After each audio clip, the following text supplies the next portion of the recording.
Luto ako ng kuan. Bacon, kaya kung bananan, reklamo na. Isa na lang daw iya kaunon, kaya di na ako pakanon ng burger. Di po na ako pakanon ng kuan. Kung nga, ano mong guna, bawal mo guna, mo labi na ang pork o roast na ng red meat. Reklamo man ito no. Reklamo man siya, may siya na. Wala na, patay na po na siya. Patay na daw siya kay puro sa di. Amo may kauno niyang bawag, yan na ako nga, we need to eat non-fat, and uric acid, yung mga deep cooks. Siya magpuntos, siya may nagdala siyang lawas. Bilian ako, basi mingon na lamang siya nga. Di ko siya pakanon.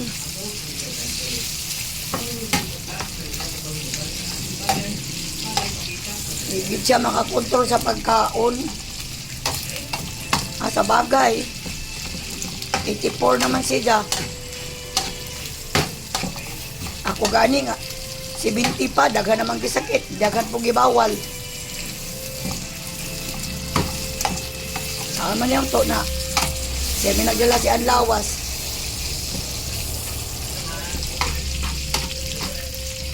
Sugsab, ako'y magkuhan. Ningon niya lamang siya, ngawa na ko siya pakan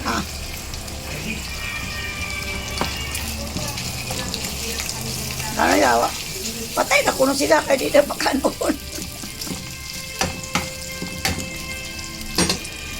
Sa bagay, 84 naman yung edad. Na regalo na sa Ginoo sa iya ha.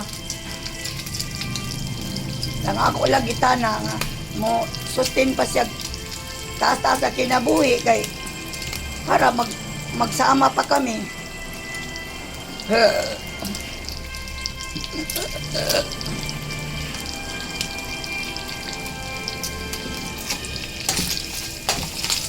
Ako lang ayon paghilis para makuha ang oil.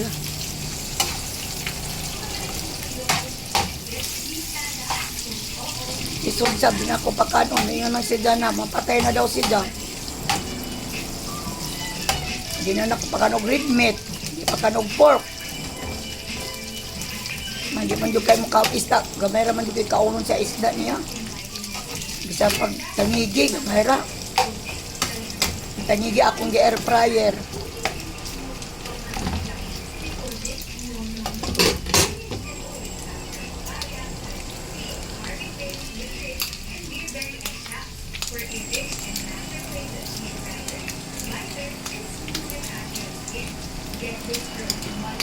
Okay, see you later. Bye-bye. Thanks for watching.